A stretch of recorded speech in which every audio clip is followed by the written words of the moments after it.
Hello students, this is नूतन चौहान। आज इस video में हम क्या करने वाले हैं, क्लास 10th का हिस्ट्री का chapter the making of a global world. Global world यानी सारे कंट्रीज जो वर्ल्ड के अंदर हैं वो आपस में जुड़ी हुई कैसे हैं, अभी जुड़ी हैं या पहले से ही जुड़ी हैं।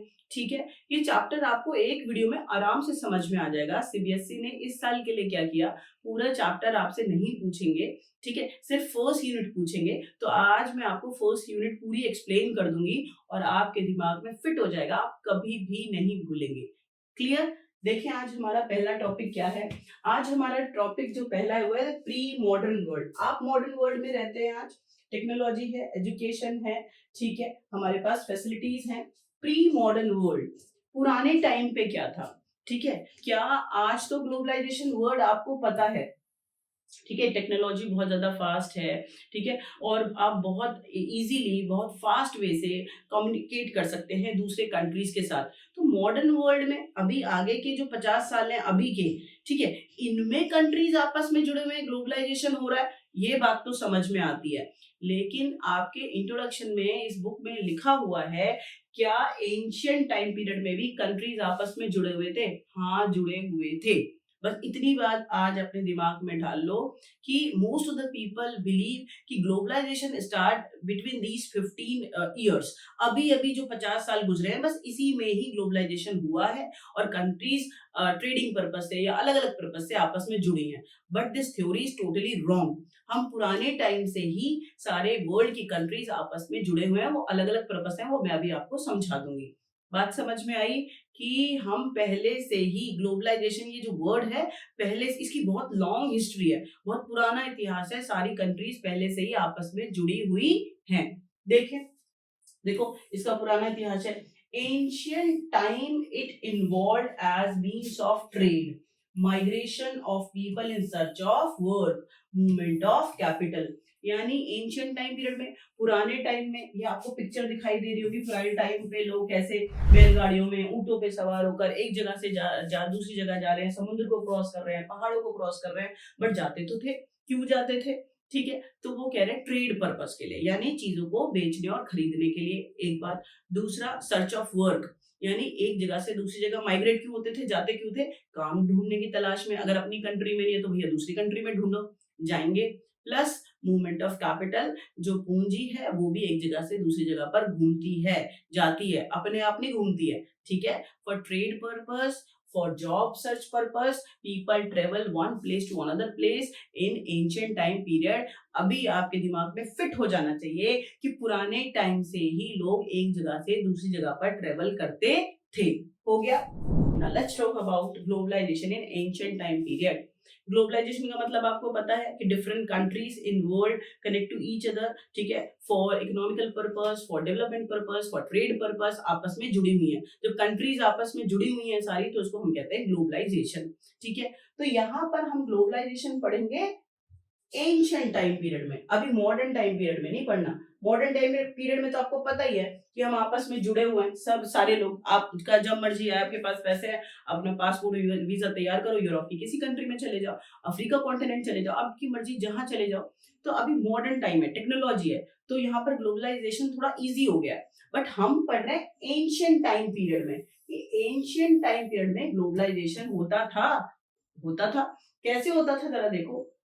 From ancient time, travelers, traders pressed pilgrimage and traveled vast distance from knowledge, opportunity and spiritual fulfillment. It means या एंशियंट टाइम पीरियड में लोग एक जगह से दूसरी जगह पर जाते थे। क्यों जाते थे? नॉलेज इनहैंस करने के लिए, अपॉर्चुनिटीज के लिए, कि अगर भाई दूसरी कंट्रीज के अंदर जॉब है, फैक्ट्रीज वहां पे हैं, तो जाओ, काम की तलाश में जाते थे, ठीक है। और स्पिरिचुअल फुलफिलमेंट के लिए, इट मीन धार्मिक शांति के लिए, ठीक है, कि अगर दूसरे देश के अंदर कोई धर्म का कोई प्रचार है, उस चीज को सीखने के लिए आ गया। तो रिलीजन पर्पस से, ट्रेडिंग पर्पस से, जॉब सर्च पर्पस से, ठीक है, लोग एक जगह से दूसरी जगह पर जाते थे, ठीक है, एंशिएंट टाइम पीरियड में। तो आज आप अपने दिमाग में पूरा अच्छे से भर लो कि ग्लोबलाइजेशन अभी का कॉन्सेप्ट नहीं है, रिसेंटली 50 सालों से ग्लोबलाइजेशन चल रहा है और कंट्रीज आपस में जुड़े हुए हैं। नहीं, कब से जुड़े हुए हैं? एंशिएंट टाइम पीरियड से, पुराने टाइम पीरियड से, ठीक है। ये बात आपको समझ में आ गई होगी, कोई दिक्कत वाली बात नहीं है। आगे चलते हैं, क्या लिखा हुआ है? लिखा हुआ है कि दे कैरिड गुड्स, मनी, वैल्यूज, ठीक है, goods, money, values, skill, ideas, inventions, and even germs and disease. When you travel somewhere ना, तो you learn something, जहां आप जा रहे हैं, and they also learn something from you. आप वो भी आपसे कुछ सीखेंगे, है ना? आपस में कल्चर शेयर होंगे, रिलीजन शेयर होंगे, नॉलेज शेयर होगा। हाँ, तो कहने का मतलब ये है, व्हेन यू ट्रेवल समवेयर तो आपको सीखेंगे और कुछ सिखाएंगे, ये निश्चित है। ठीक है, आप जा रहे हैं पढ़ने के लिए, आप अमेरिका पढ़ने के लिए चले गए, आप कोई डिग्री लेने चले गए, लेकिन पढ़ने के साथ वहां के कल्चर को डेफिनेटली आपको सीखेंगे, यहाँ के उसको बताएंगे यार वहां तो ऐसे होता है, और वो आपसे कुछ सीखेंगे कि भाई वो बच्चे में ऐसी क्वालिटी थी, है ना?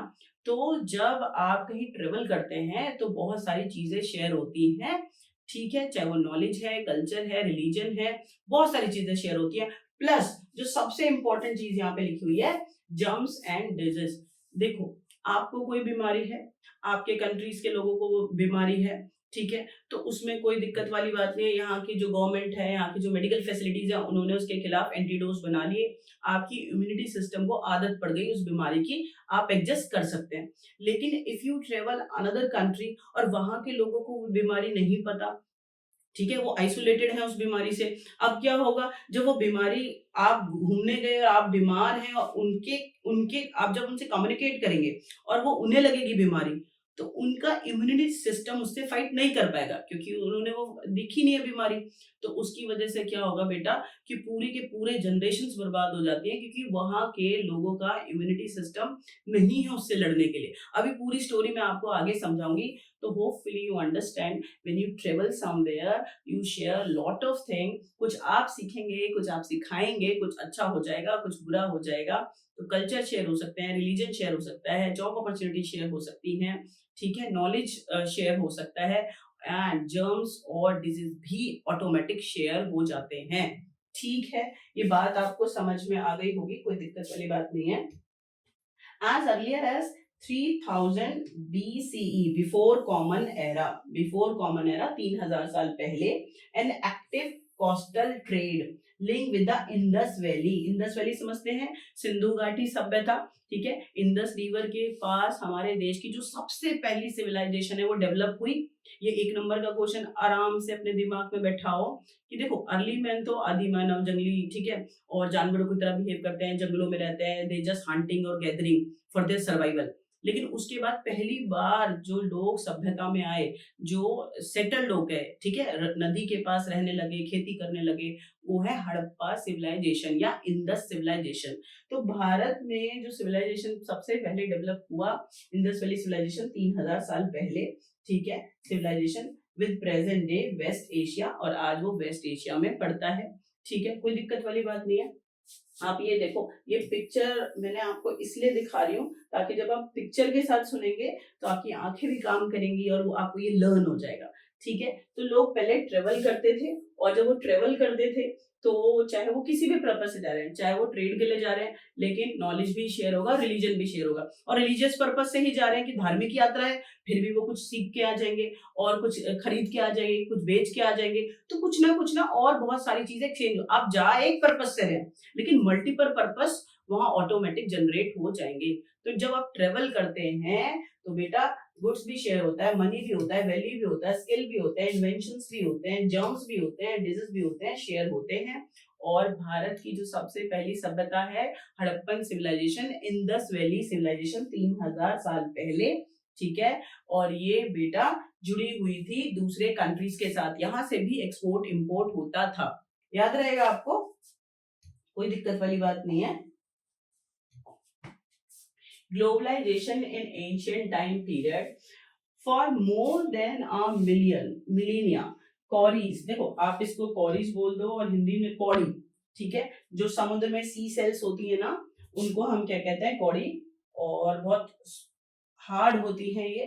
देखो, कौड़ी कहते हैं। बहुत लाखों साल पहले से ही ये समुद्र में थी। क्यों यूज होती थी? आज तो आप इनको वैसे ना ज्वेलरी के रूप में आप इसको यूज कर लेते हैं, आप देखते हैं, और डेकोरेशन के लिए घर में इसको इस्तेमाल कर लेते हैं, है ना। और आप, लेकिन पहले जो छोटी छोटी कौड़ी होती थी, ये देखो आपको यहाँ पर पिक्चर में दिखाई दे जाएगा। तो व्हाट इज द पर्पस ना दीज कौड़ी used in ancient time period? For currency. पहले नोट वाला, पेपर वाला करेंसी नहीं था, तो एंशियंट टाइम पीरियड में जो कौड़ीज हैं, जो समुद्र में मिलती हैं, ये मैंने आपको पिक्चर दिखा दिया, आप फेमिलियर हैं इससे। तो इसे हम एज अ करेंसी यूज करते थे एक्सपोर्ट इंपोर्ट करने के लिए। याद रहेगा आपको। From the medieval found their way to China and East Africa. देखो, for more than a millennium cowries, the Hindi word kauri, sea shells used as a form of currency के रूप में यूज करते थे मेडिवल टाइम पीरियड में।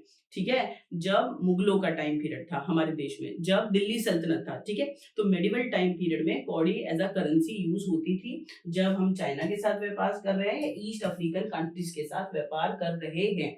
याद रहेगा आपको, कोई दिक्कत वाली बात नहीं है कि जब एंशियंट टाइम पीरियड में ग्लोबलाइजेशन है, कंट्रीज आपस में जुड़े हुए हैं, तो there were so many purpose, people travel one place to another place. Leisure purpose से जा सकते हैं, या फिर जॉब पर्पस से जा सकते हैं, ट्रेड पर्पस से जा सकते हैं। ठीक है, और हमने करेंसी भी देखा कि पहले क्या पेपर करेंसी होती थी? नहीं, पहले वो कह रहे कौड़ी जो समुद्र में मिलता है, और इसे एज अ करेंसी यूज किया जाता था। तो होपफुली आपको याद रहेगा, आप बिल्कुल भी नहीं भूलेंगे इस बात को। आगे चलते हैं, globalisation in ancient time period. इसी बात को मैं आपको पूरा अच्छे से डेप्थ में ले जा रही हूँ, वन बाय वन। जो पैराग्राफ में हम सीख क्या रहे हैं, चैप्टर का क्या नाम था? The making of global world, कि पूरा वर्ल्ड आपस में कैसे जुड़ा हुआ है, अभी जुड़ा है या पहले से जुड़ा है। तो हमें इतनी बात तो समझ में आ गई कि मैडम अभी नहीं, पहले से जुड़ा हुआ है। And we have so many purpose, ठीक है, कि हम एक दूसरे से कनेक्टेड हैं, चाहे वो रिलीजियस पर्पस के लिए घूम रहे हैं, या हम ऐसे ट्रेवलिंग पर्पस से घूम रहे हैं, या नॉलेज इनहेंस करने के लिए, कोई डिग्री के लिए हम दूसरे देश के अंदर जा रहे हैं, है ना, तो और या ट्रेड के लिए जा रहे हैं। तो बहुत सारे पर्पस की तरफ की वजह से जो कंट्रीज हैं पहले से ही आपस में कनेक्टेड हैं। तो ग्लोबलाइजेशन कैसे कैसे एंशिएंट टाइम पीरियड में, पुराने टाइम पीरियड में कंट्रीज आपस में कैसे जुड़ी हुई हैं, हम सीख ये रहे हैं। ठीक है, अच्छा, एनसीईआरटी में ये पिक्चर दिया हुआ है, it is very very important. अब पिक्चर से रिलेटेड भी क्वेश्चन आते हैं, तो आपको ये याद होना चाहिए। सी, क्या लिखा हुआ है यहाँ पर, आप देखो, आप एनसीईआरटी में देख लेना, फर्स्ट पेज पर ही पिक्चर है, और यहाँ पर ना आपको क्या दिखाया गया है, यहाँ पे ना शिप दिखाया, ये शिप है ये, ठीक है, जहाज है, यहाँ पर लोग हैं। तो इससे ये पता चल रहा है कि एंशिएंट टाइम पीरियड में लोग ट्रेवल करते थे बाय शिप। ठीक है, चाहे वो ट्रेड के लिए जा रहे हैं, चाहे वो रिलीजियस पर्पज से जा रहे हैं, किसी से भी जा रहे हैं, लेकिन वो शिप का इस्तेमाल करते थे। ठीक है, आपकी बुक में लिखा है image of the ship on a memorial stone. ठीक है, ये जो इमेज है ना, एक पत्थर पे बनी हुई है, हाँ, और ये गोवा के म्यूजियम में अभी रखा हुआ है, और आप चाहे तो आप देख सकते हैं। और 19th सेंचुरी के इस टाइम पीरियड को ये जो मेमोरी स्टोन है, ठीक है, गोवा के अंदर रखा हुआ है, और इससे हमें पता क्या चल रहा है कि भाई शिप है, तो या उस टाइम के लोग शिप का इस्तेमाल करते होंगे एक जगह से दूसरी जगह पर जाने के लिए। इतनी बात आपको समझ में आ गई। बेटा पेपर में ना पिक्चर दे देंगे, आपको मल्टीपल चॉइस दे देंगे, तो आपको पता तो हो कि कौन से चैप्टर से है, आपको ये तो पता हो कि उस पिक्चर में है क्या, तो आप फटाफट एकदम से टिक कर देंगे। और आपने देखी ही पहली बार है, आपने बुक उठा के ही नहीं देखा, तो फिर कैसे बात चलेगी? तो this is very very simple, कि ये एक स्टोन पत्थर पे बना हुआ पिक्चर है, और गोवा के म्यूजियम में है, 19th सेंचुरी में, 9वीं शताब्दी के अंदर। ठीक है, कैसे लोग शिप के थ्रू एक जगह से दूसरी जगह पे जाते थे, तो इस पिक्चर में वो दिखाया हुआ है। बात समझ में आ गई? कोई दिक्कत वाली बात नहीं है। आगे चलते हैं। Silk routes link the world. Silk route, देखो, route by airways, by railways, by roadways, but आपने अभी कहीं सुना है सिल्क रूट? लेकिन that time period so many silk route, specially China का सिल्क रूट। क्यों उसको सिल्क कह रहे हैं? क्योंकि चाइना का जो सिल्क था क्वालिटी का, वो अलग अलग जगहों पर एशिया में और वेस्ट में भेजा जाता था। ठीक है, तो जिस रास्ते से भेजा जाता था उसका नाम ही रख दिया सिल्क रूट। याद रहेगा आपको कि इस रूट का नाम, रास्ते का नाम सिल्क क्यों पड़ गया? देखो जरा क्या लिखा हुआ है, silk root also link pre modern world यानी एंशियंट टाइम पीरियड में, पुराने टाइम पीरियड में जो सिल्क रूट है उसने भी कंट्रीज को आपस में जोड़ा हुआ था। देखो, various silk route existed in vast region of Asia.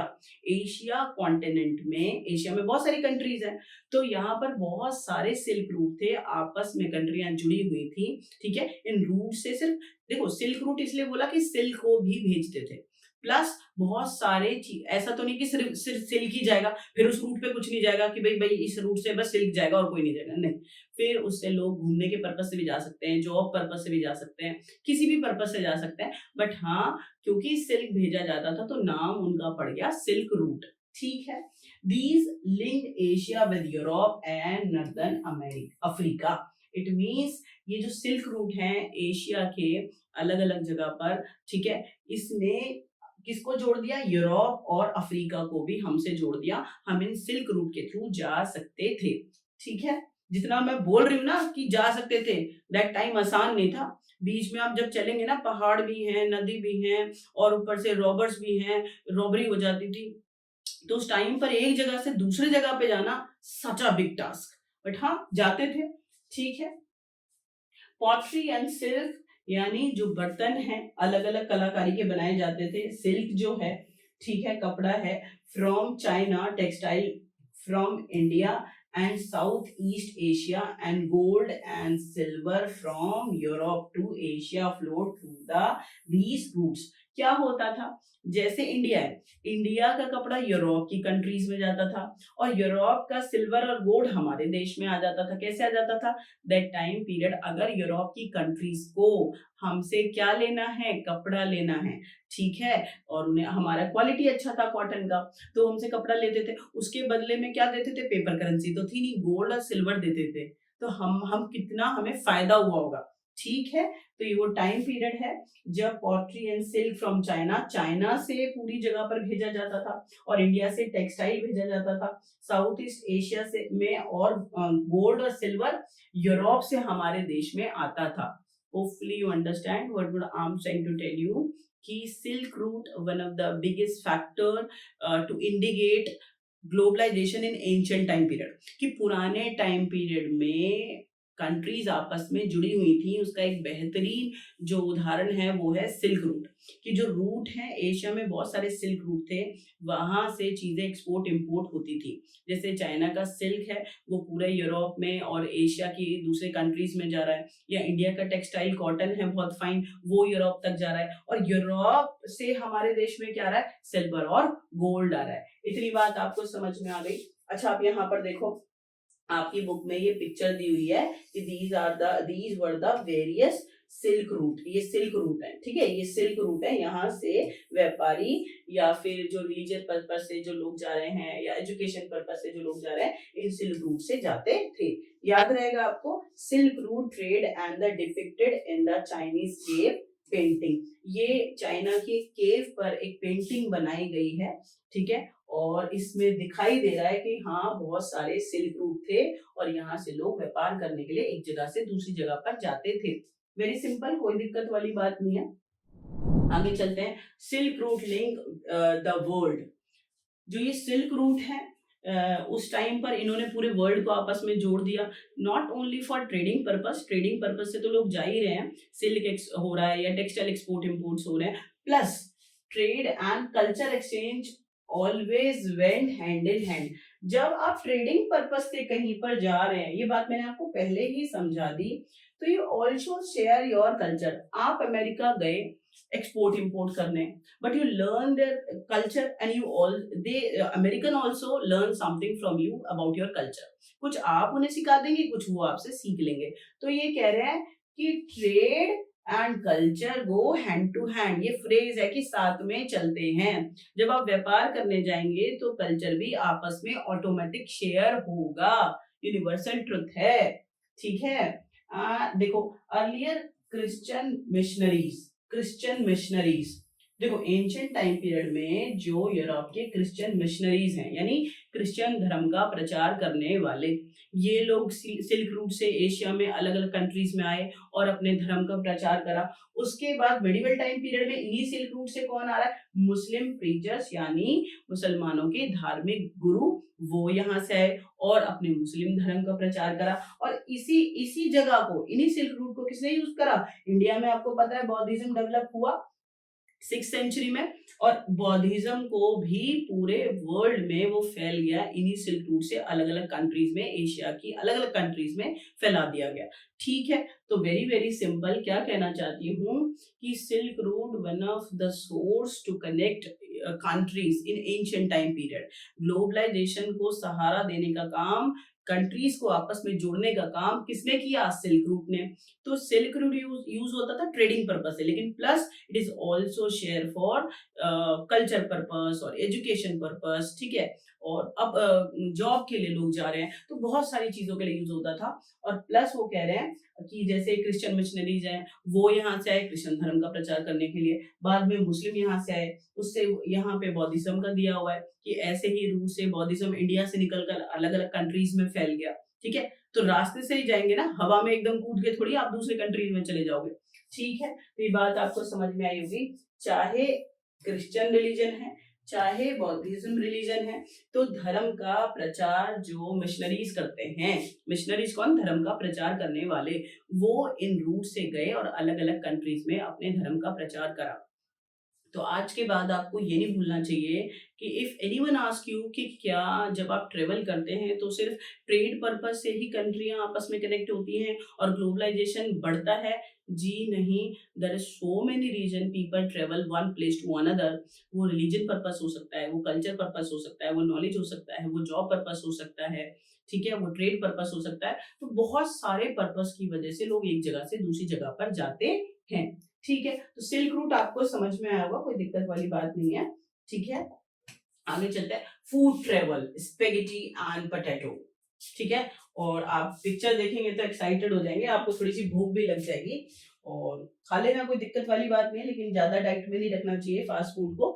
It is not good for your health, that is up to you कि आप कितना खा रहे हैं, क्या खा रहे हैं। ठीक है, फिलहाल आप सोचो, मैंने आपको बोला कि ट्रेवलिंग पर्पज से जाया जा सकता है, ट्रेड पर्पज से जाया जा सकता है, ठीक है, और रिलीजियस पर्पज से जाया जा सकता है। सोचो, आपने कभी सोचा फूड ऑल्सो ट्रेवल, फूड भी एक जगह से दूसरी जगह पे आया। आप जो ये चाउमीन बर्गर खा रहे हैं, आपकी कंट्री की देन है क्या, जी नहीं। आपके घर में पोटैटो है, उससे इतनी सारी चीजें बनती हैं, क्या वो पोटैटो सबसे पहले हमारे देश में उगा, जी नहीं। तो जब लोग ट्रेवलिंग करा ट्रेड पर्पज से in ancient time period to today, they also, ठीक है, share their agriculture, their crops, also share food, कि भाई उनके देश में ये खाया जाता है, उन्होंने यहाँ पे शेयर करा, हमें अच्छा लगा, हमने भी उसको ग्रो करना शुरू कर दिया, हमने भी उसको खाना शुरू कर दिया। आया या नहीं आया, बिल्कुल आ जाना चाहिए कि during ancient time period to today food also travel one place to another, खाना भी एक जगह से दूसरी जगह पर घूमता है। ठीक है, कोई दिक्कत वाली बात नहीं है। और अगर आप ये पिक्चर देख लेंगे तो आपको भूख भी लगेगी और आप भूलेंगे भी नहीं कि खाना भी दौड़ सकता है एक जगह से दूसरी जगह पर। It is believed that the noodles travel west from China to become spaghetti. It means जो नूडल्स हैं वो चाइना से वेस्ट की तरफ, यूरोप की तरफ गए एज अ स्पेगेटी।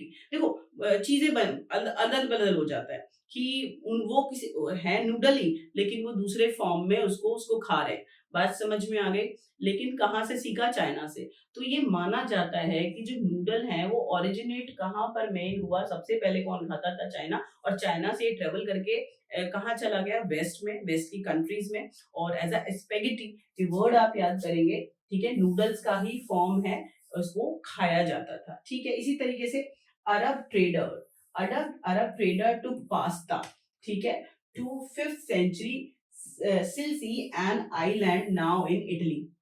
ठीक है, तो सिलसी एक जगह है, इटली के अंदर है, एक छोटा सा टापू है समुद्र के पास। ठीक है, तो अरब लोग 5th सेंचुरी में वहां पे गए और वहां पर पास्ता इंट्रोड्यूस कर दिया। ठीक है, तो आज आप कहते हैं इटालियन पास्ता। तो सोचो कि वो भी इटली ने भी उसे कहीं और से सीखा है। तो जो अरब है ट्रेवलर्स, जब वो कहाँ गए, इटली गए, तो वहां पर उन्होंने पास्ता इंट्रोड्यूस कर दिया। और वहां से जो आज सोचो इटली का वो मेन डिश है, ठीक है, पास्ता, और वहां से ट्रेवल करके आपके देश तक भी आ गया। ठीक है, तो होपफुली यू अंडरस्टैंड कि फूड भी ट्रेवल करता है लोगों के साथ। Similar food were also known in India और जापान। आप नूडल खाते हैं, आप पास्ता खाते हैं, आप भी खाते हैं, but still we unable to know about this thing कि हमारे देश में किसने इंट्रोड्यूस करा, बट हम भी खाते हैं, घूम फिर कर हमारे तक भी आ गया। तो हमने अभी अभी अभी क्या सीखा कि फूड भी ट्रेवल करता है। ठीक है, जैसे अरब के लोगों ने 5th सेंचुरी में किसको सिखा दिया, पास्ता खाना, इटली के लोगों को सिखा दिया। उसी तरीके से जो चाइना का नूडल है वो कहाँ तक पहुंच गया, वेस्ट में पहुंच गया, यूरोप की कंट्रीज में पहुंच गया एज अ स्पेगेटी, है ना, तो उसका दूसरा फॉर्म में। लेकिन बेटा फूड ट्रेवल करता है, आज के बाद आप ये बिल्कुल भी नहीं भूलेंगे। ये जो आप बर्गर खा रहे हैं, ये जो आप चाउमीन खा रहे हैं, नूडल्स खा रहे हैं, या फिर आप पास्ता खा रहे हैं, ये आपके देश में तो नहीं और जापान में भी ये खाया जा रहा है। लेकिन वो कह रहे हैं दोनों कंट्री में कौन इस ट्रेवलर आए और कब इसको इंट्रोड्यूस कर दिया, उसकी उतनी जानकारी नहीं है। लेकिन हमारे देश में भी ये ओरिजिनेट तो नहीं हुआ ना, किसी कोई तो हमें सिखा के गया। तो hopefully you understand food also travel. सोचा था आपने कभी कि ग्लोबलाइजेशन इकोनॉमिक्स में पढ़ाया जाता है कि different countries in world connect to each other for economical purpose और ट्रेड पर्पस। व्यापार के लिए कंट्री आपस में जुड़ी है, इसे ग्लोबलाइजेशन कहते हैं। लेकिन फूड भी आपको आपस में जोड़ देता है और ग्लोबलाइजेशन का एक फैक्टर है। सोचा था कभी आपने? आज के बाद आप नहीं भूलेंगे, और इकोनॉमिक्स वाले मैम को भी आप बोल देंगे कि मैम फूड से भी ग्लोबलाइजेशन होता है, कंट्रीज आपस में एक दूसरे से जुड़ जाती हैं। ठीक है, चलो लिख मत आना, इकोनॉमिक्स में इकोनॉमिक्स के पर्पस से लिखना होता है, ये हिस्ट्री का पर्पस है। तो हिस्ट्री में की जो ग्लोबलाइजेशन है उसमें फूड भी एक बड़ा फैक्टर है, सिल्क रूट भी एक बड़ा फैक्टर है। ठीक है, आगे चलते हैं, क्या लिखा हुआ है।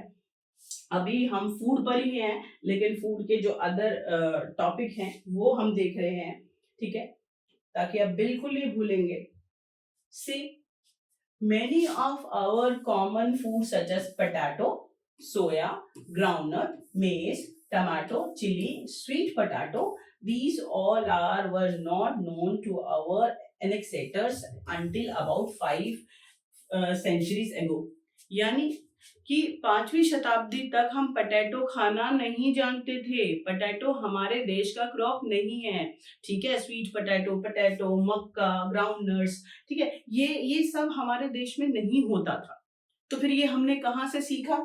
ये देखो, these food were only introduced in Europe, Asia after Christopher Columbus. ये वर्ड आप याद कर लो, 1 नंबर के लिए बहुत इंपॉर्टेंट है कि अमेरिका में ग्रो होता था पोटैटो, और अमेरिका आपको पता है क्रिस्टोफर कोलंबस ने ढूंढा, ठीक है, और जब इन्होंने ढूंढ लिया और वहां ट्रेवल करके लोग गए तो पता चला अरे यहाँ तो ये खाया जाता है, तो अपने देश में भी उन्होंने सीखा और अपने देश में भी ग्रो करा।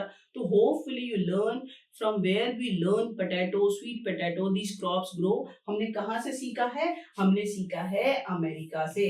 अमेरिका से यूरोप और इंडिया तक पूरी सभ्यता में आज क्या है? पोटैटो। अब आप चिप्स के रूप में खा लो, सब्जी बना के खा लो, लेकिन आपने कभी सोचा कि पोटैटो आपकी देश की फसल है ही नहीं और आज बहुत बड़ी मात्रा में खाया जाता है, ठीक है। और आप बिल्कुल नहीं भूलेंगे, पोटैटो तो कोई ऐसी इंट्रोड्यूस करने वाली चीज नहीं है, हर घर में होता ही है। तो hopefully you understand potato, soya, groundnut, maize, these all were not in a primarily grow in our country। हमारे देश में नहीं होता था, कहीं और से हमने सीखा। कहाँ से सीखा? हमने इसको अमेरिका से सीखा, ठीक है। आगे चलते हैं, ये पिक्चर भी एनसीईआरटी में दिया हुआ है। क्या लिखा हुआ है कि चाहे फूड है, चाहे गुड्स हैं या और चीजें हैं, वो आपस में एक्सचेंज होती हैं। देखो क्या लिखा हुआ है, मर्चेंट फ्रॉम, ठीक है, Venice and the Orient exchange. Marco Polo की किताब है, ठीक है, मार्वेल्स। मार्को पोलो एक ट्रेवलर हैं, उनकी किताब है मार्वल्स, उसमें से ये पिक्चर ली गई है, एनसीईआरटी के अंदर है कि कैसे गुड्स को एक्सचेंज किया जा रहा है। आपसे ऑब्जेक्टिव में पूछ लेंगे। पहले जब हम लोग पढ़ाते थे तो पिक्चर्स को साइड लाइन पे कर देते थे कि ठीक है ये बहुत ज्यादा इंपॉर्टेंट है, बट टुडे पिक्चर्स बहुत इंपॉर्टेंट है। एक पिक्चर से लर्निंग आसान होती है, आपकी जो आईज वाला सेंस ऑर्गन है बहुत तेज काम करता है। प्लस सीबीएसई ने कंपलसरी कर दिया, वो किसी भी पिक्चर को उठाएंगे और मल्टीपल चॉइस में आपसे क्वेश्चन बना के पूछेंगे। तो this is my polite request to all of you कि आपको पिक्चर्स को नजरअंदाज बिल्कुल नहीं करना। जिन्हें 100 में से 100 लेना है वो पिक्चर की डिटेल को जरूर देखेंगे, ठीक है। एक बार पिक्चर देख लेंगे भूलेंगे नहीं, कोई याद करने वाला सीन नहीं है, फिर मल्टीपल चॉइस में आएगा फटाफट टिक कर देंगे, ठीक है। तो मार्को पोलो की बुक है मार्वल्स, उसमें से ये पिक्चर लिया गया है and this picture show what कि जो ट्रेडर्स हैं आपस में गुड्स को एक्सचेंज कर रहे हैं, ठीक है, कोई दिक्कत वाली बात नहीं है। आगे चलते हैं, क्या लिखा हुआ है।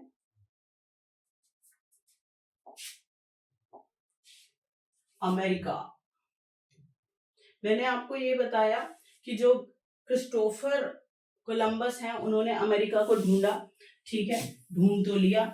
आपको पता है अमेरिका में जब इसे ढूंढा गया तो it is very useful country for European people. Europe में चाहे वो स्पेनिश थे, चाहे पोर्चुगीज थे, या बाद में ब्रिटिश थे, सबने क्या करा, सब अमेरिका की तरफ दौड़ने लगे। सब लालची सी आंखों से वहां दौड़ने लगे। क्यों?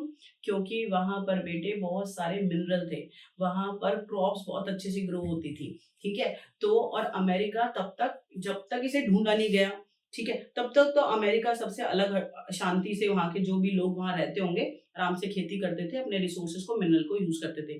बट जब इसको ग्रैंड कोलंबस जो हैं, ठीक है, क्रिस्टोफर कोलंबस, उन्होंने इसको ढूंढ लिया तो जितने भी यूरोप की कंट्रीज हैं वो क्या हो गए, अमेरिका की तरफ माइग्रेट होने लगे, भागने लगे कि भाई यहाँ से जो चीजें आप लूट सकते हो लूटो, ठीक है। और इसको अपने अलग अलग जो अमेरिका की जगह है वहां पर अपनी अपनी कॉलोनी बना लिया। क्यों? यहाँ पर मिनरल बहुत ज्यादा थे, यहाँ की जो लैंड थी मिट्टी बहुत अच्छी थी खेती के लिए, ठीक है, प्लांटेशन के काम के लिए, शुगर को ग्रो करने के लिए या अदर प्लांटेशन वर्क के लिए। तो अभी हम अमेरिका पढ़ लेते हैं। Here in NCERT here we use America to describe North America and South America. अभी तो आप अलग अलग पढ़ते हैं, ठीक है, मॉडर्न टाइम पीरियड में, बट एनसीईआरटी में हम उस टाइम की बात कर रहे हैं जब जब रिसेंटली जब तभी के तभी क्या ढूंढा गया था अमेरिका को। तो अमेरिका में तब जुड़ा हुआ था नॉर्थ अमेरिका और south America plus Caribbean sea. ये सारा जो पार्ट है नॉर्थ अमेरिका, साउथ अमेरिका और कैरेबियन सी, इस तीनों को जोड़कर, ठीक है, एक साथ कहते थे अमेरिका दैट टाइम पीरियड। अभी तो अलग अलग है। हाँ, in fact many of our common food came from America, originally inhabited the American Indians, ठीक है, कि कुछ इंडियन वहां पे जाके रहे, ठीक है, ब्रिटिश टाइम पीरियड में कॉलोनी, जो ब्रिटिशर्स हैं उन्होंने अमेरिका की कुछ जगह कॉलोनी बनाया हुआ था, हमारे यहाँ पर भी उन्होंने कॉलोनी बनाई हुई थी, ठीक है, हमारे लोग ने भी कुछ पर्पस से वहां ट्रेवल करा तो अमेरिकन इंडियन हो गए। तो we learn so many agriculture crops from America. हमने कहाँ से सीखा है? अमेरिका से। और स्पेशली पटैटो तो आपको याद ही रखना है, ठीक है, कोई दिक्कत वाली बात नहीं है कि अमेरिका से हमने बहुत सारे क्रॉप्स को ग्रो करना सीखा है। सीखा है तो सीखा है, कुछ सिखाया भी होगा, ठीक है। European poor begin to eat potato. आपको पता है कि जब अमेरिका को खोजा गया और ये जो पटाटो है इसको ग्रो करना लोगों ने सीखा, तो it is change the life of people and it's part of people life.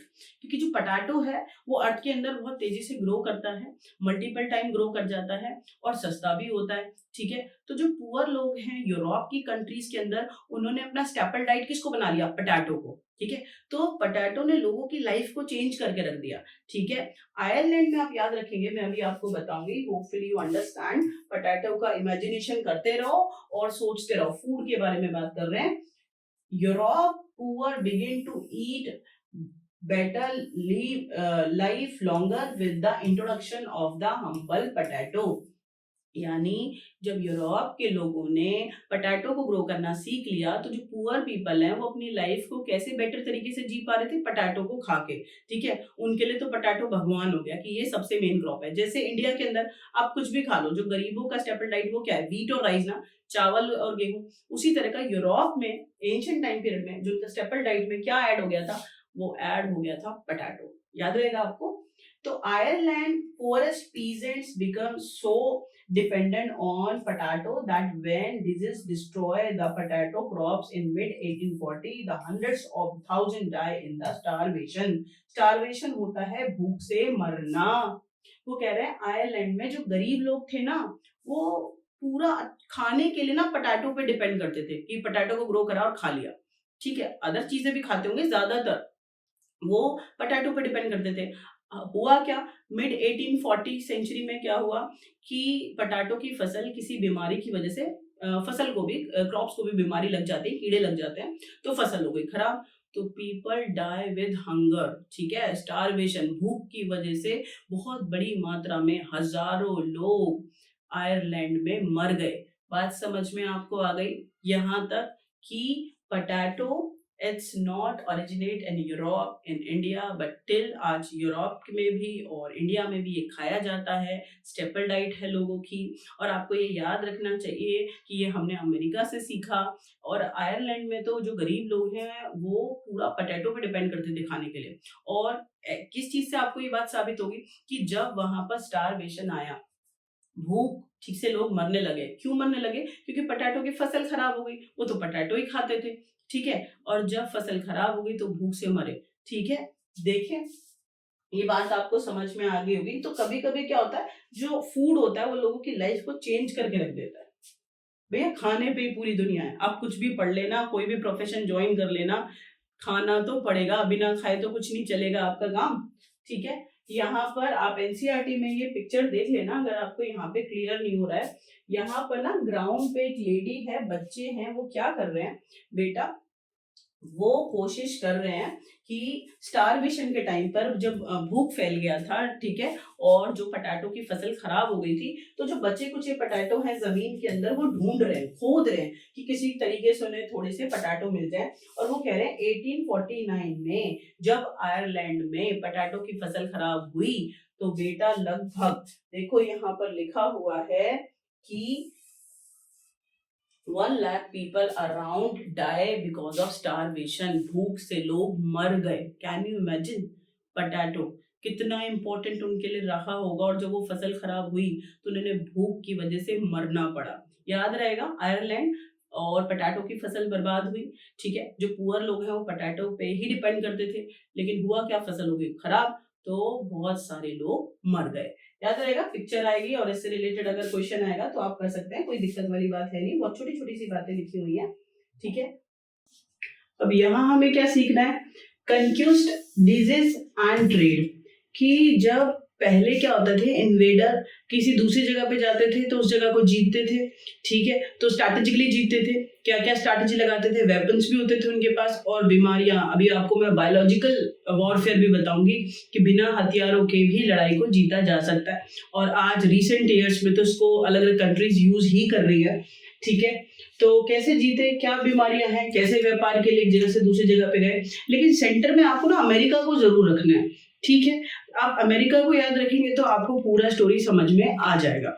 ठीक है देखो, यूरोपियन सेलर्स, ठीक है, जो शिप के थ्रू एक जगह से दूसरी जगह पे जाते हैं, found a sea route to Asia and also successfully cross the western ocean to America. यानी कि जो यूरोप की कंट्रीज हैं, यूरोप के सेलर्स हैं, वो अपने शिप्स के थ्रू बड़ी बड़ी उन्होंने समुद्र की यात्राएं की और उन्होंने 2 सी रूट ढूंढ लिए, एक एशिया जाने वाला जो इंडिया तक उन्हें पहुंचा दिया, और एक अमेरिका तक आने वाला। इतनी बात आपको समझ में आ गई कि यूरोप के जो सेलर्स हैं उन्होंने हिम्मत दिखाई। उस टाइम पे बहुत डिफिकल्ट होता था कि अब पहाड़ों के थ्रू जा रहे हैं या सी के थ्रू जा रहे हैं, लेकिन यूरोप के सेलर्स ने क्या किया बेटा, इन समुद्रों का सीने को चीरा और इन्होंने 2 रास्ते ढूंढ लिए, एक एशिया जाने वाला, ठीक है, तो अब वो इंडिया आराम से आ सकते थे ट्रेडिंग पर्पज से। ठीक है, बाद में आपके एडमिनिस्ट्रेटिव हेड बने ब्रिटिशर्स, पता है आपको ये बात, प्लस अमेरिका जाने के लिए भी उन्होंने रास्ता ढूंढ लिया। ठीक है, अब जब रास्ते ढूंढ लिए तो यहाँ से आराम से आ जा सकते हैं। देखो, for centuries before, the Indian Ocean had known for the bustling trade with goods, people, knowledge, custom etcetera. मतलब पहले ना, जब तक ये रास्ते यूरोप ने नहीं ढूंढे थे, ध्यान से समझना, तब तक एशिया में और जो इंडिया है वो सेंटर में था। वो क्या करता था, यूरोप की तरफ अपनी चीजों को एक्सपोर्ट इंपोर्ट कर रहे हैं, तो वो वहां से यूरोप से चीजें भारत में एशिया की तरफ फ्लो हो रही हैं। बात समझ में आ गया। लेकिन अब जो यूरोप है उसने रास्ते खोज लिए भारत तक आने के लिए, पूरे एशिया की अलग अलग कंट्रीज में जाने के लिए, अमेरिका में जाने के लिए। तो अब ये फ्लो थोड़ा सा रीडायरेक्ट हो गया। अब जो चीजें हैं वो एशिया से, वो अमेरिका से किस तरफ फ्लो करेंगी, यूरोप की तरफ। इतनी सी बात समझ में आ गई कि यूरोप का एक भला हो गया, ठीक है, जब वहां के सेलर्स ने क्या किया, एक अमेरिका जाने वाला रास्ता और एक एशिया जाने वाला रास्ता ढूंढ लिया। तो अब चीजें क्या हो गई कि अब एशिया और अमेरिका की जो चीजें हैं, ठीक है, वो कहाँ फ्लो होने लगी, कहाँ की तरफ जाने लगी, वो जाने लगी यूरोप की तरफ। इतनी बात समझ में आई, क्योंकि यूरोपी आते थे, यहाँ के मसाले, यहाँ के कपड़े, जो भी चीजें उन्हें चाहिए, ठीक है, प्रॉफिट के लिए और बेचने के लिए, वो यहाँ से ले जा रहे हैं। तो यहाँ की चीजें वहां पे फ्लो कर रही हैं। बात समझ में आ गई। तो यूरोप में जो इकोनॉमिकल ग्रोथ होने लगी वो कब होने लगी, जब उन्होंने अमेरिका को ढूंढ लिया, जब उन्होंने एशिया को ढूंढ लिया, और यहाँ के जो जगह पे उन्हें जो भी चीजें फायदेमंद लगी, चाहे प्लांटेशन का काम कर कर या कोई बिजनेस कर कर, ट्रेड कर कर, ठीक है, माइनिंग करके और प्लांटेशन का काम करके, वो सब किया उन्होंने इन जगहों पर। यहाँ पर उन्होंने क्या करा, कॉलोनी बना ली, चाहे वो इंडिया में बनाई, चाहे वो अमेरिका में बनाई। ठीक है, इतनी बात आपको समझ में आएगी। अपने दिमाग में भरो कि पहले क्या हुआ कि यूरोप के जो सेलर्स हैं उन्होंने अमेरिका और एशिया जाने वाले रास्तों को ढूंढ लिया। ठीक है, ये आपको समझ में आ गया होगा, कोई दिक्कत वाली बात नहीं है। आगे चलते हैं। बिफोर इट्स डिस्कवरी अमेरिका, जब तक अमेरिका को नहीं ढूंढा गया तब तक अमेरिका बिल्कुल अलग था, दूसरे कंट्रीज के साथ जुड़ा नहीं था, कोई लेना देना नहीं था, छुपा हुआ था अमेरिका। ठीक है, लेकिन क्रिस्टोफर जो कोलंबस हैं उन्होंने अमेरिका ढूंढ लिया, गलती से जाना कहीं और था, पहुंच कहीं और गए, और अमेरिका भी, ठीक है, पूरे वर्ल्ड की कंट्रीज में शामिल हो गया। तो before discovery America had been cut off from regular contact with the rest of the world for million years। लाखों सालों तक अमेरिका वर्ल्ड की दूसरे कंट्री से छुपा रहा जब तक इसे ढूंढा नहीं गया। इतनी बात समझ में आ गई होगी आपको।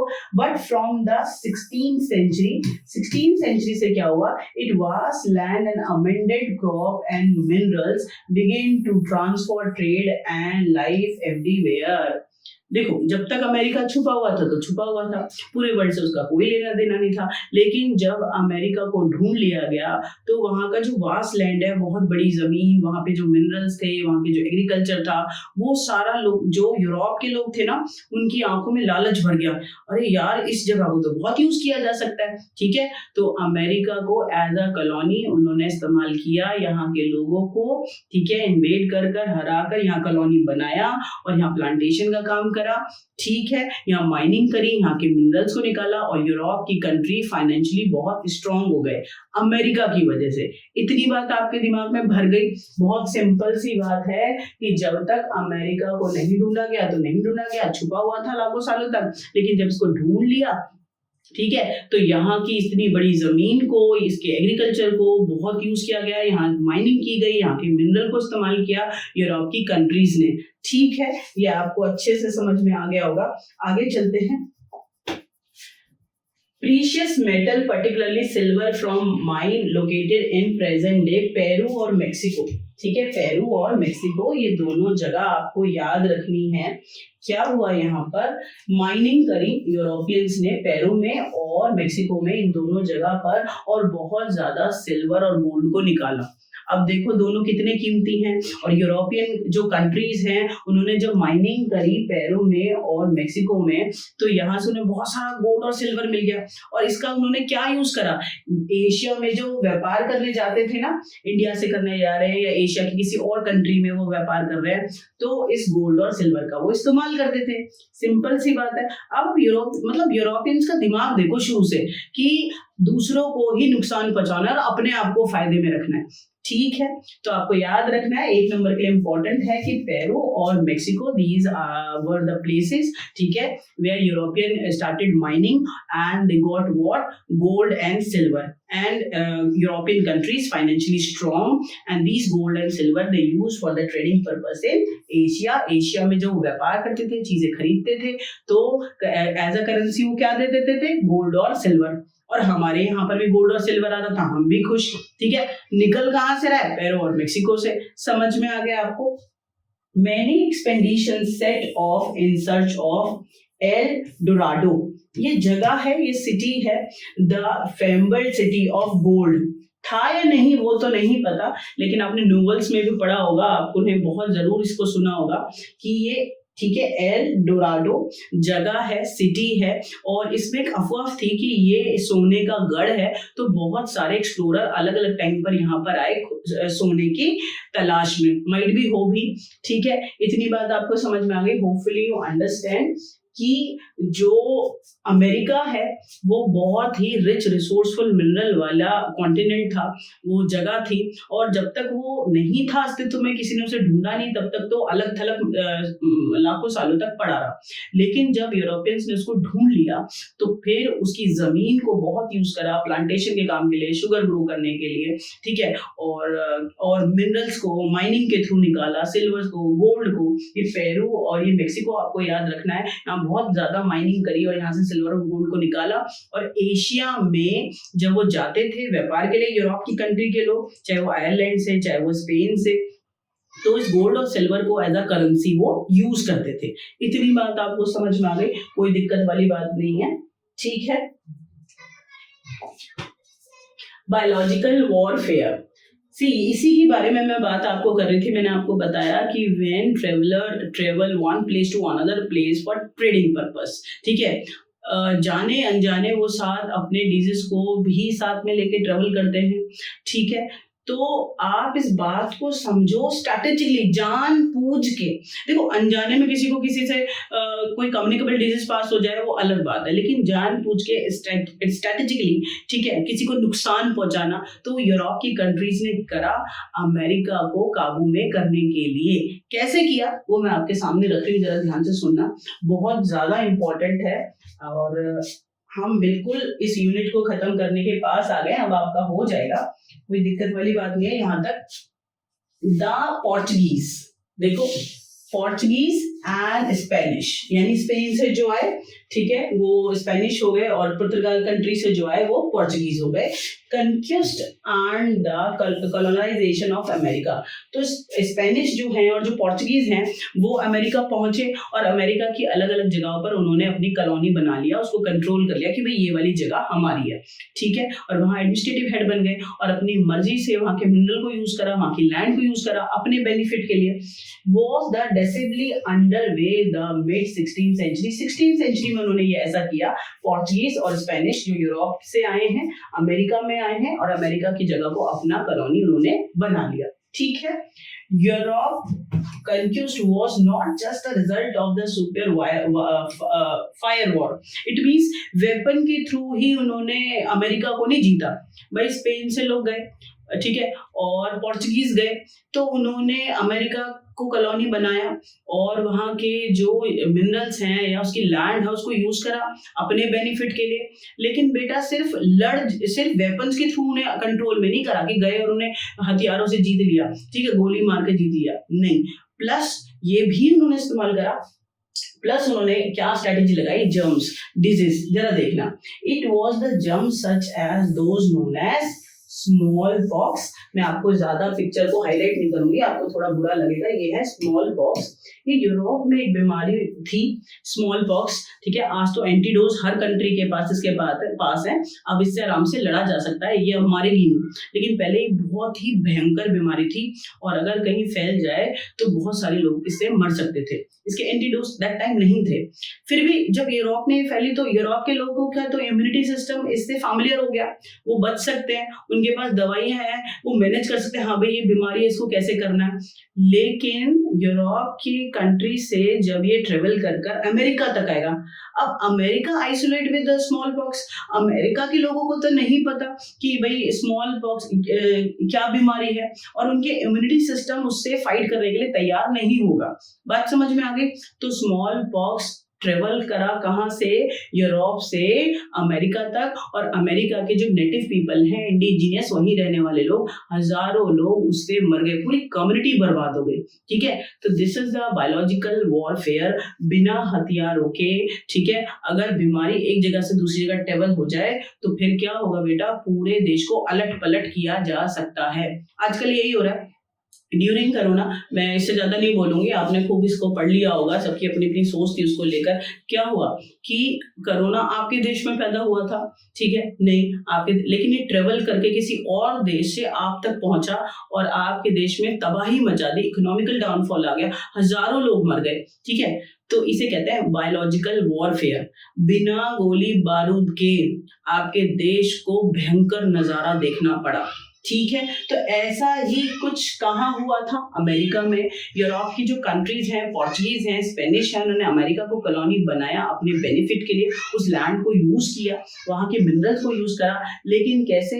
उन्होंने वेपन्स को तो यूज करा वहां के लोगों को हराने के लिए, प्लस और क्या किया उन्होंने? अपने जो डिजीज हैं जैसे स्मॉल पॉक्स, उसको ट्रेवल कहाँ करा दिया, पास ऑन कहाँ करा दिया? अमेरिका में। और अमेरिका के लोगों को जो वो बीमारी फैली तो वो उससे नहीं लड़ पाए बेटा। ठीक है, देखो अगर कोई बंदूक से लड़ेगा ना, इस बात को देख लो, यहाँ पर क्या लिखा हुआ है, देखो ये लाइन मैं आपको दिखा देती हूँ, उसके बाद आप बिल्कुल नहीं भूलेंगे कि अगर कोई बंदूक से लड़ेगा ना, यहाँ लिखा हुआ है गन कुड बी बॉट और the captured and turned against the invader. भाई मैं किसी पे गोली चलाऊं तो ऐसा हो सकता है कि वो उस गन को एकदम से पकड़कर मेरे ऊपर ही गोली चला दे। तो इन्वेडर जो बाहर से यूरोप के लोग आए, ठीक है, गन और वेपन्स के साथ, तो अमेरिकन हिम्मत दिखा सकते हैं, पलटवार हो सकता है, उनकी गन छीनकर उन पे गोलियां चला दी, तब तो हो सकता है। लेकिन स्मॉल पॉक्स बीमारियों से नहीं लड़ा जा सकता, सडन सिचुएशन में नहीं लड़ा जा सकता, अचानक नहीं लड़ा जा सकता। समझ में आ गया? तो गन्स को तो इन्वेडर पे इस्तेमाल किया जा सकता है, उनसे छीनकर उन्हीं के ऊपर गोलियां चलवा दी, लेकिन but not disease such as a smallpox which the conqueror were mostly immune। ठीक है भैया, यूरोप के लोगों का जो बॉडी था, दे वर फैमिलियर विद स्मॉल पॉक्स, उनको पता था कि ये जो बीमारी है इसको कैसे, इससे ठीक होना है अगर हमें हो जाए तो। ठीक है, लेकिन जब ये पास ऑन हुई यूरोप के लोगों से अमेरिका में, अमेरिका के लोग इससे फाइट नहीं कर पाए। अब अमेरिका के लोग एकदम से अपने शरीर से निकाल के उन्हें थोड़ी दे देते, मान लो ऐसा हो भी जाता, लेकिन यूरोप के लोग फैमिलियर है, उनकी जो इम्यूनिटी सिस्टम है वो स्ट्रांग है, ठीक है, वो उस बीमारी को जानते हैं, ठीक है। लेकिन अमेरिका के लोगों को वो बीमारी कभी नहीं हुई थी, तो जैसे ही उनको लगी ना, तो उनका इम्यूनिटी सिस्टम फाइट नहीं कर पाया और पूरी कम्युनिटी में लाखों लोग मर गए। समझ में आ गया आपको इतनी बात? इसे बायोलॉजिकल वॉरफेयर कहते हैं। एक तरीका है कि बिना हथियारों को भी किसी को कब्जे में ले सकते हैं और हरा सकते हैं। तो ये अमेरिका के साथ हुआ। आपको स्मॉल पॉक्स याद रखना है। Migration to America in the 18th and 19th century.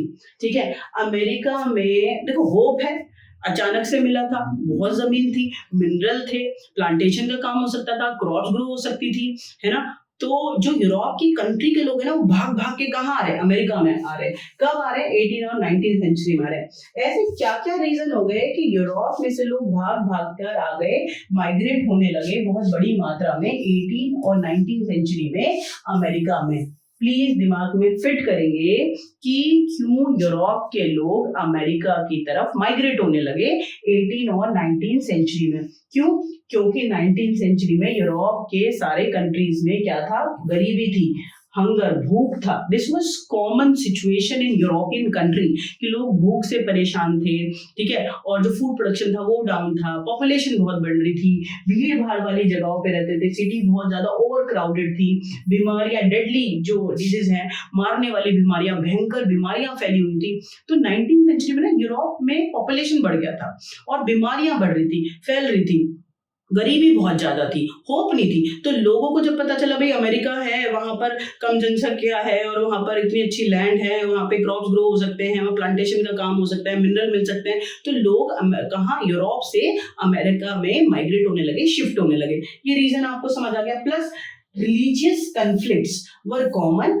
जो यूरोप में ना जो अलग अलग रिलीजन के लोग हैं, दिस इज वेरी कॉमन, उनमें लड़ाइयां होती रहती थी, झगड़े होते रहते थे, ठीक है। And religious dissenters were the persecuted, यानी जो लोग एक धर्म के लोग दूसरे धर्म के लोगों को डिसेंटर नहीं मानते थे उनके रिलीजन को, तो उन पे अत्याचार होता था, ठीक है, परसिक्यूटेड, उनको टॉर्चर किया जाता था।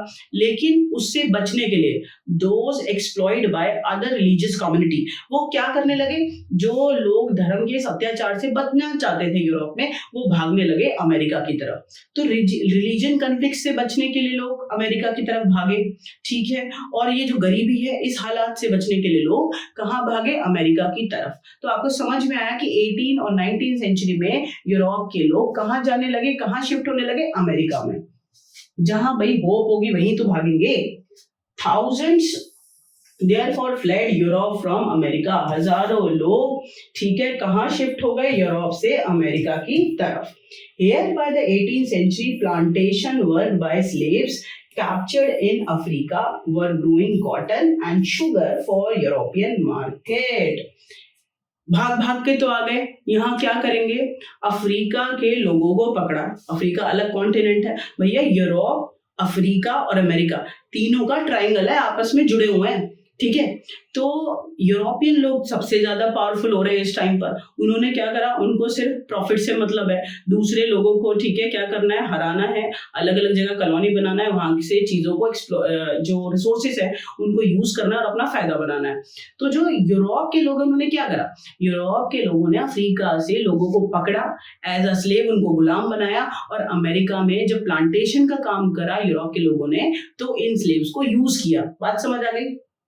यूरोप के लोग हैं, अमेरिका का आए हैं, प्लांटेशन का काम कर रहे हैं, शुगर और क्या ग्रो कर रहे हैं, कॉटन, ठीक है, बेचने के लिए, अपने फायदे के लिए। और खुद कर रहे हैं क्या, नहीं, किससे करवा रहे हैं, अफ्रीका के लोगों को एज अ स्लेव उन्होंने गुलाम पकड़ लिया और अमेरिका में प्लांटेशन का काम करा रहे हैं, शुगर और जो कॉटन है बड़ी मात्रा में ग्रो करा रहे हैं, ठीक है। इतनी बात आपको समझ में आ गई। ये पिक्चर से आपको समझ में आ जाएगा, अमेरिका में अफ्रीका के लोगों को पकड़ के लाए हैं यूरोप के लोग, और उनसे एज अ स्लेव जबरदस्ती क्या काम करा रहे हैं, शुगर ग्रो करा रहे हैं और कॉटन ग्रो करा रहे हैं। इतनी बात समझ में आ गई।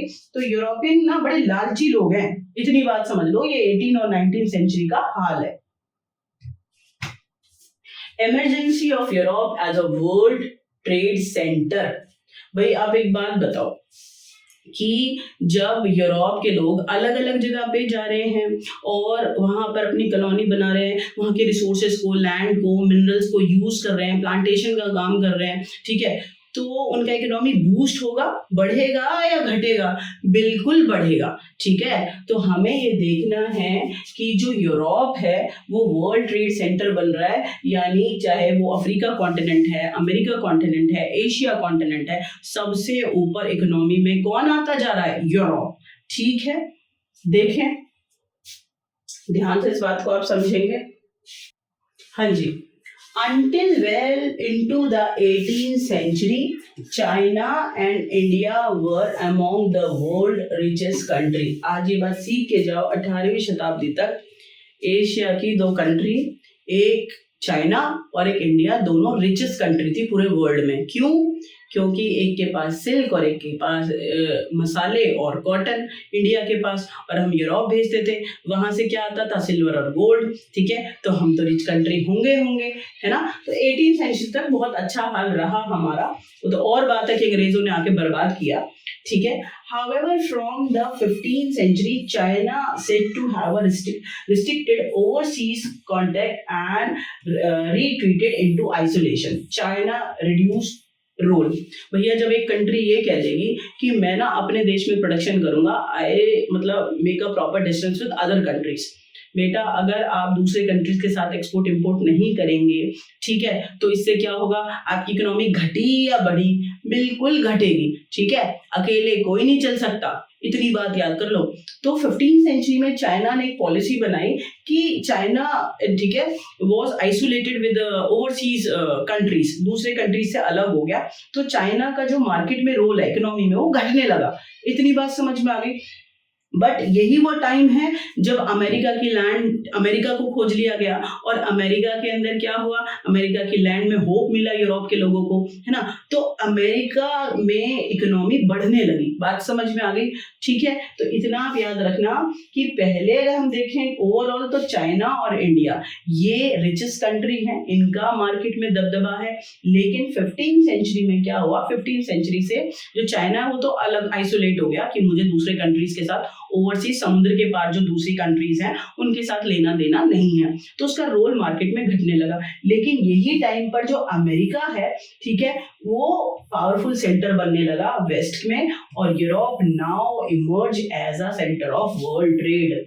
और आखिरकार पूरे वर्ल्ड में जो सबसे बड़ा ट्रेडिंग सेंटर बना वो यूरोप में बना। भाई क्यों बना, क्योंकि यूरोपियन कंट्रीज ने ही एशिया को खोजा रास्ता, और यूरोपियन कंट्रीज ने ही अमेरिका का रास्ता खोजा, और यहाँ पर एज अ इन्वेडर आए, यहाँ के लोगों को हराया, ठीक है, चाहे किसी भी तरीके से, चाहे वेपन्स के थ्रू और या फिर डिजीज के थ्रू। मैंने आपको बताया जैसे अमेरिका का बुरा हाल करा with the help of small pox, ठीक है।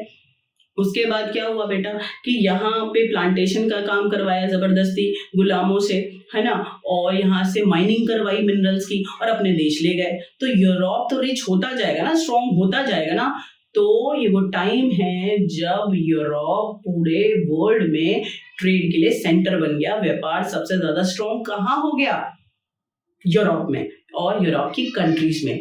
आज आपको मेरी बात बिल्कुल अच्छे से समझ में आ गई होगी कि मतलब इस वीडियो में हम सीख क्या रहे। हम इस वीडियो में कोशिश कर रहे थे जानने की, शुरू में जो क्वेश्चन उठाया था, the making of global world, कि पूरा जो वर्ल्ड है वो आपस में ग्लोबलाइजेशन जुड़ा कैसे हुआ है, अभी जुड़ा या बाद में। भैया पहले से जुड़ा हुआ है, ट्रेड पर्पस से भी, रिलीजियस पर्पस से भी, जॉब पर्पस से भी, अपॉर्चुनिटी से भी, नॉलेज से भी। फूड मैंने बता दिया कि फूड भी ट्रेवल करता था, रेलगाड़ी में बैठ के नहीं। जब किसी के साथ आता था तो पता चला था, अच्छा वो लोग पास्ता खाते हैं, लो हम भी पास्ता खा लेंगे, वो नूडल्स खाते हैं, लो हम भी बना लेंगे, वो पोटैटो ग्रो करते हैं, हम भी ग्रो कर लेंगे। तो फूड भी ट्रेवल करता था। सिल्क रूट मैंने आपको बताया कि इस रूट के थ्रू बहुत सारे सिल्क रूट थे एशिया कॉन्टिनेंट के अंदर, तो इनके थ्रू जब व्यापार होता था तो प्लस में कल्चर भी शेयर होता था, है ना। जैसे बौद्धिज्म अलग अलग कंट्रीज में फैल गया, जैसे जो क्रिश्चियन मिशनरीज है वो इस सिल्क रूट से आए और अपने धर्म का प्रचार करा, या जो मुस्लिम्स हैं मिशनरीज उन्होंने अपने धर्म का प्रचार करा। तो व्यापार के साथ कल्चर भी शेयर हुआ, वो मैंने आपको कराया, ठीक है। फिर मैंने अमेरिका को सेंटर में ले लिया कि अमेरिका जब तक नहीं खोजा गया वो अलग था, लेकिन जब खोज लिया यूरोप ने तो उसको पूरा अच्छे से एक्सप्लॉइट करा। अफ्रीका से लोगों को पकड़ा एज अ गुलाम, एज अ स्लेव, और प्लांटेशन का काम करा अमेरिका में। किसने, यूरोप की कंट्रीज ने, और यूरोप को बहुत फायदा हुआ। तभी तो यूरोप क्या हो गया, सेंटर में आ गया। बाकी कंट्री जुड़ी हुई है यूरोप से, लेकिन पूरे वर्ल्ड ट्रेड सेंटर में सबसे ऊपर कौन आ गया, यूरोपियन कंट्रीज। यानी सबसे ज्यादा इकोनॉमिकल बूस्ट कहाँ हो रहा है, सबसे ज्यादा इकोनॉमिकली स्ट्रॉन्ग कौन बन रहा है, यूरोप। याद रहेगा आपको, कोई दिक्कत वाली बात नहीं है। और ये क्वेश्चन आपको कभी नहीं भूलना कि अभी के 50 सालों में ग्लोबलाइजेशन, ये वर्ड रिसेंट नया नया लॉन्च नहीं हुआ, पहले से ही सारी कंट्रीज आपस में जुड़ी हुई हैं, ठीक है। ये फर्स्ट यूनिट का लास्ट पिक्चर है, और ये स्लेव मार्केट है। यहाँ पर स्लेव्स को क्या किया जाता था, स्लेव्स को सूट बूट पहनाकर और अच्छे से सुंदर सा बनाकर यहाँ पर भेजा जाता था। क्यों भेजा जाता था, ताकि जो स्लेव को खरीदने के लिए आएंगे तो वो उनको अच्छे से जब उनका इंस्पेक्शन करेंगे तो उन्हें खरीद सकें, ठीक है। तो आप ये देखो कि यहाँ पर आपको 7 स्लेव्स जेंट्स दिखाई देंगे, आपको 4 जो वुमेन स्लेव्स हैं वो दिखाई देंगे, आपको बच्चे यहाँ पर 2 खड़े हुए दिखाई देंगे, और ये लैंड ओनर है जो इन्हें खरीदने के लिए आया है। तो ये स्लेव ट्रेडिंग का पिक्चर है, मल्टीपल चॉइस में आ गया तो भैया पहचानो। ये मत कह देना ये पार्टी का पिक्चर है, यूरोप में पार्टी चल रही है ना। ये स्लेव ट्रेड मार्केट है, स्लेव्स को बेचा और खरीदा यहाँ पर जाता है। तो hopefully you understand this chapter is very very easy. छोटी सी चीज है कि क्या पूरे वर्ल्ड में ग्लोबलाइजेशन, जो कंट्रीज आपस में जुड़ी हुई हैं वो अभी जुड़ी हैं या पहले से जुड़ी हुई हैं, इतनी सी बात है। और एक ही यूनिट पेपर में आने वाली है और ये हमारा अच्छे से खत्म हो गया। आप पढ़ते रहो और खुश रहो, और नेक्स्ट वीडियो में हम नेक्स्ट चैप्टर करेंगे। तब तक के लिए पढ़ते रहो।